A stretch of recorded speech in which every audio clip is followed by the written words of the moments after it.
Hello, hello again. Um, Thanks, everyone.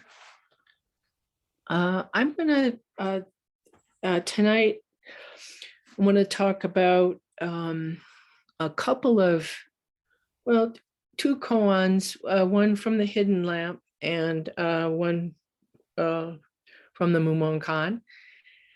And these are about old women, and so I can relate. And the first is we're going to get right into on the Hidden Lamp. This is Konghi's bathhouse, China, 12th century. And it goes like this. When she was quite elderly, but before she became a nun, Konghi Daoren opened a public bathhouse, and on the door to the bath, she posted these words: "Nothing exists, not even dirt. So why are you bathing? Even a speck of dust, where would it come from? Say something true, and then you can enter the bath. If the ancient spirits can only scrub your back, how could I, the founder, bring purity to your mind? If you want to be free from dirt, you should first make such an effort that your whole body sweats. It is said that water can wash off dust. Yet how can people realize that water itself is also dust? Even though you suddenly wipe away the distinction between water and dirt, you must still wash it all off when you come to this bathhouse."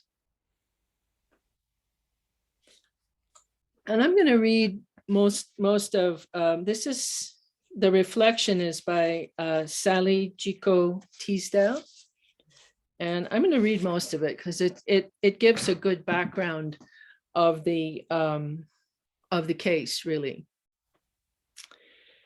Konghi Daoren's life is so familiar to me. She is my neighbor, my mother, my friend. Duty to others is a part of life. We are enmeshed in each other's lives, each other's deeds. Like so many women, Konghi found that she could not fulfill her dearest wish to become a nun because other people wanted her to do otherwise. I have felt this in my own life, the piercing sorrow of being unable to do what I wanted to do, not because I could not, but because I chose the needs of others over my own. In Konghi's time, women needed permission from the male head of the family to ordain. Konghi's father refused to allow her to become a nun. Instead, she entered a politically expedient marriage. In time, her husband allowed her to leave the marriage, and yet she had no place to go but back to her father's house. When he died, her brother became her guardian. She asked permission again, and again she was refused. And my comment, my little on this is that, how we as American women in middle class people, Americans, we have so much freedom, so many freedoms, personal freedoms. We can drive our own car. I mean, 90% of the women in the world probably don't have the freedoms that we do. Our own money, we can drive a car, we can choose what we want to do for a living. I mean, there are a lot of social and family impositions upon us or constraints upon us, yes. But even within that, we might not feel a sense of freedom. How do we feel a sense of freedom within our circumstances? And so she goes on, she says, when we suffer, our impulse is to blame. We look at Konghi's life as a tragedy, the familiar tale of a woman thwarted by men and society, constrained by someone else's rules. But there is more to her story, to mine and yours, than what she was not allowed to do. At that time, all of China was built on the harsh constraints of class. Every person's life was defined by society. Men too sometimes could not ordain because of political and family duties. Many people led lay lives of study and meditation, and such people were known as Deoren, or people of the way. And in a way, it's like a class. It's like maybe we're all that way, Deoren, people of the way, who not necessarily ordained and not necessarily living the monk's life. And yet Konghi lived simply studying alone. Konghi was thwarted by men, but what touches me about her story is how inconsequential it was in the end. Like all of us, she was mainly thwarted by her own desire. We live in hope and fear, lost in the past, racing to the future, imagining the self we want to be instead of who we are. Konghi thought she needed ordination robes to be happy. She couldn't have them, and so was unhappy for a long time. In the end, thwarting was her liberation. Konghi was deeply moved by a few lines from in the contemplation of the Dharmadhatu, which goes, one includes all and enters all. All includes one and enters one. One includes one and enters one. All includes all and enters all. They interpenetrate one another without any obstruction. She must have felt resentment, certainly I have, but she saw how the world braids together, intricate beyond measure, that nothing is really obstructed. And she rose above resentment. She rose above her own point of view. With a small shift in perspective, ordination robes are just clothes. What a great gift she received in not being able to do what she wanted. Could she have seen into the nature of interpenetration if she had been given what she wanted? Like Konghi, I thought I needed ordination robes. I thought I needed a certain life. But as it happens to many of us, my fantasy life was blocked by my real one. I came to see that only by finding ourselves blocked can we seek a doorway. After her brother died, Konghi went to study with a gifted teacher. There were no more obstacles. She could do whatever she wanted. She could ordain if she wanted, but she didn't. Meeting her teacher face to face, she said, I make the universe, I unmake the universe. Knowing that, what could it matter what she wore? She left her teacher and built a bathhouse outside another monastery. On the door, she wrote the poem. Her days were spent filling tubs, scrubbing backs, washing towels, hanging them to dry, folding them carefully. A woman's work. She also wrote poems on the walls and engaged her customers in Dharma combat. Dirt, water, self, other, show me the difference. Finally, she moved to a convent and taught anyone who came to see her. Almost as an afterthought, she ordained. There had never been any real obstacles at all. I like to think of her washing and drying her robes and folding them as carefully as she folded a bath towel. Because, isn't it obvious? They were the same. So this is the commentary on this, and the only thing that what jumps out for me is Dharma combat. And Nhat Hanh has said that the verbs we use are important, and that we speak, in English, we have a lot of fairly violent verbs like strike the bell or hit the bell.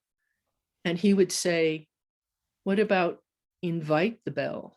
Invite the bell to sound. It's so different. What if we said, instead of Dharma combat, we said Dharma discussion, or Dharma dance. And what I guess this one and the koan I want to go into are both about kind of over through time and maturity, coming into one's own knowing that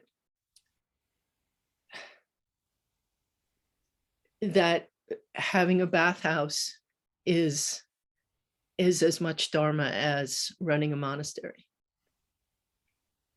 That it's the sense of being settled within oneself, in one's truth, and not being swayed off this way or that way. So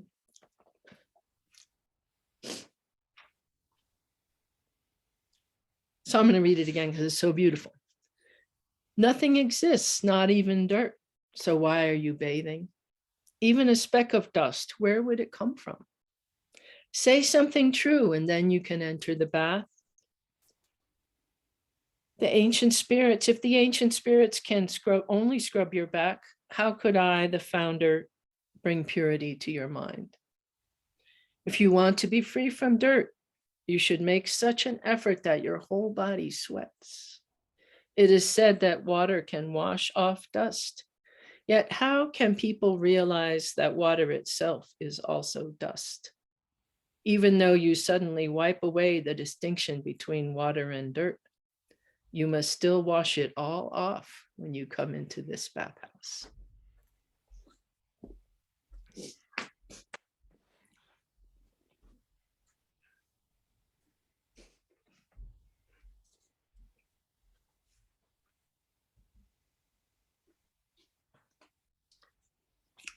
So the other old woman I'd like to talk about is in the Mumonkan, in the Gateless Barrier. This is case 31. Chao Chu investigates the old woman, or Joshu or Chao Chu, depending on your pronunciation.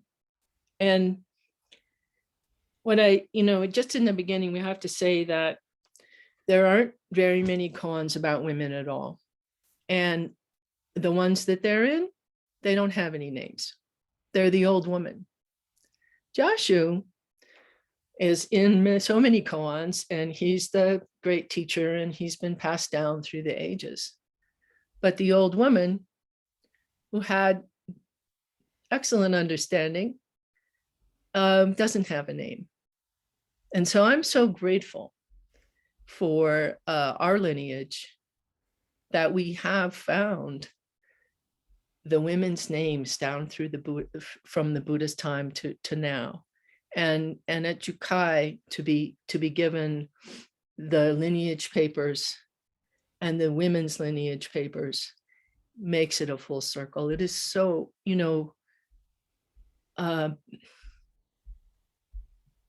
being named is being seen in a way. It's like so important. So here is the case. Oh, so well, she's a tea woman that sits at the corner of the crossroads on the way to a great monastery and a very famous mountain, Wutai Shan, Dai Mountain. This great mountain that's was supposed to be the abode of Manjusri, the god, the bodhisattva of wisdom. So a monk asks the old woman, "What is the way to Mount Dai?" And the old woman says, "Go straight ahead." When the monk proceeded a few steps, she said, "A good, respectable monk, but off he goes like that." So this happened a number of times. Joshu heard about this, and he said, "I'll go investigate her and thoroughly for you." The next day, Chao Chu went and asked her the same question, and she replied in the same way, "Go straight ahead." He walked a couple of steps and she said, good, respectable monk, but he just goes on like that. He returned and announced to his assembly, I have investigated and seen through that old woman on Mount Tai for you. So that's the case. They're very, they're very short. They're very simple. And yet, when I guess when I worked on koans, or when I think about koans, or we think about even our own internal koan or question, or we have something we're working on, I just like visualize it or think about it, or go into where it was and what happened, and really kind of feel it or take it in ourselves. And then it turns and turns, and some kind of answer arises. And so in this one, when I think about the woman at the crossroads, she's a tea lady. She's been serving tea at the crossroads for all these years. She is simple, is making tea. People come by, they get a cup of tea, or they ask her a question, or they say which way to go. And that's enough. She's keeping her seat. And so the monk walks by and he says, which way to the mountain? And she goes, right straight ahead, just this, right here. And they turn off and they're going on their way to find whatever they're going to find and seek whatever they're going to seek. And she says, oh, nice looking monk. There he goes, looking for something.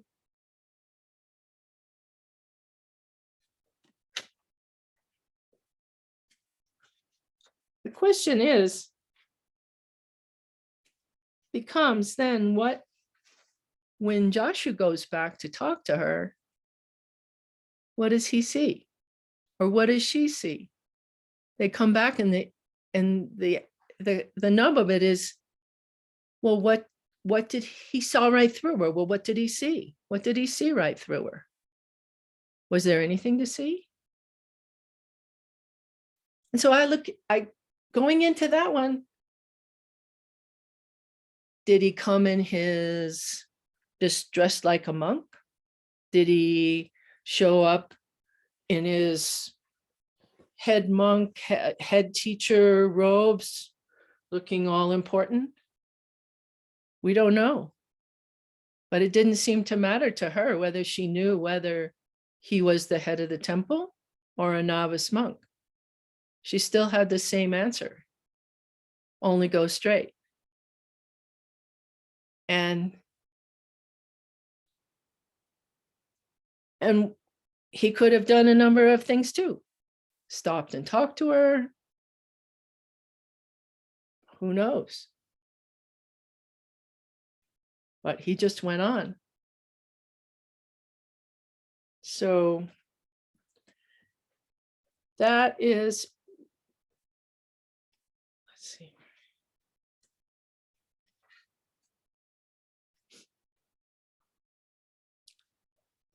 Here in the commentary, Aiken's commentary, he says, the old woman's response is reminiscent of Lin Chi as well, who remarked to his assembly, there are monks who look for Manjusri at Wu Tai Shan. Wrong from the start. There is no Manjusri on Wu Tai Shan. Do you want to know Manjusri? There is something at this moment at work in you, never doubting, never faltering. This is your living Manjusri.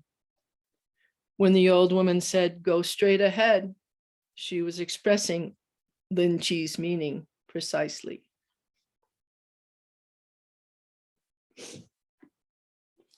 And in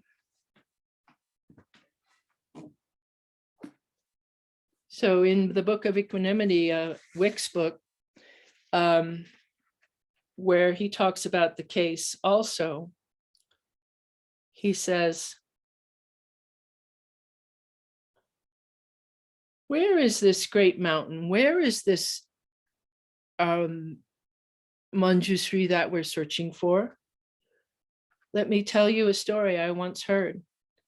A ship was sailing across the coast of South America and was running low on drinking water. It happened to wander into the mouth of the Amazon River, which is so wide that you can't see the banks from the middle of it. So they thought they were still in the ocean. At one point, they saw another ship in the distance and asked in semaphore where could they find fresh water? The other ship responded, lower your buckets. Fine sailors going off like that. They were on the great river all along and didn't realize it. I love that.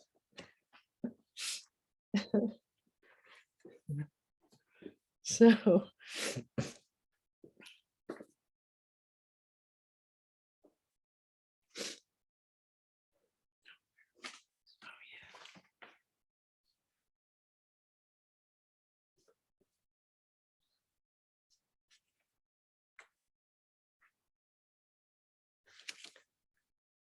Dogen's capping verse, before the question is asked, you have already arrived. Before taking a step, you are already home.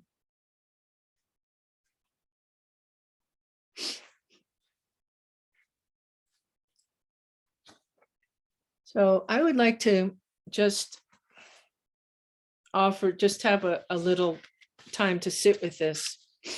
And this is from Suzuki Roshi, Zen Mind, Beginner's Mind, on breathing.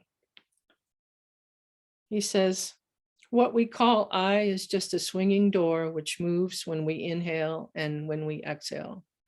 I'm sure this is not new information for anyone, but I'm going to read it again because it's so beautiful. When we practice Zazen, our mind always follows our breathing. When we inhale, the air comes into the inner world. When we exhale, the air goes out to the outer world. The inner world is limitless. The outer world is also limitless. We say inner world or outer world, but actually there's just one whole world. In this limitless world, our throat is like a swinging door. The air comes in and goes out like someone passing through a swinging door. If you think I breathe, the I is extra. There is no you to say I. What we call I is just a swinging door that moves when we inhale and when we exhale. It just moves. That's all. When your mind is pure and calm enough to follow this movement, there is nothing, no I, no world, no body or mind, just a swinging door. And Dilgo Khyentse Rinpoche, who is a Rinpoche who modern day master, he taught in France for a long time after he came out of Tibet. He died in the 90s. So his pith instruction, it goes like this. It's so similar as I'm doing it. It's like, first, let the mind follow the movement of the breath in and out until it becomes calm and tranquil. Then increasingly rest the mind on the breath until one's whole being seems identified with it. Finally, become aware of the breath leaving the body and going out into space. And gradually transfer the attention from the breath to the sensation of spaciousness and expansion. By this final sensation, merge into complete oneness and move into the sphere of formless meditation. And then he says, sometimes in meditation, one may experience a gap in one's normal consciousness, a sudden and complete openness. This experience is a glimpse of reality, a sudden flash that occurs infrequently at first, and then with continued practice more and more frequently. It may not be particularly shattering or explosive at all, just a moment of great simplicity.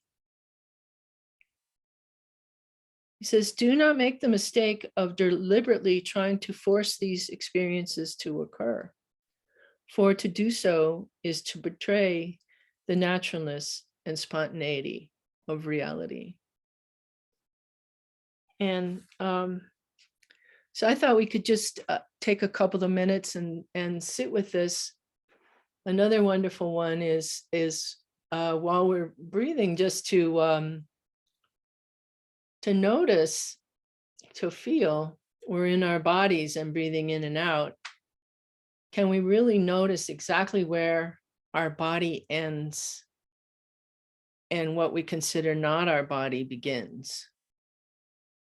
So we'll give that a try, breathing in and out, just for a couple of minutes.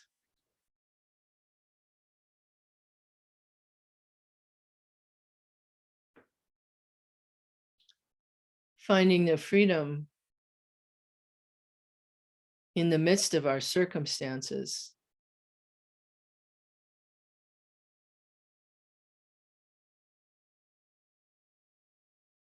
Can be the mount. We can be Wu Tai Shan, the mountain, in the midst of our circumstances.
Before the question is asked, you have already arrived. Before taking a step, you are already home. Thank you.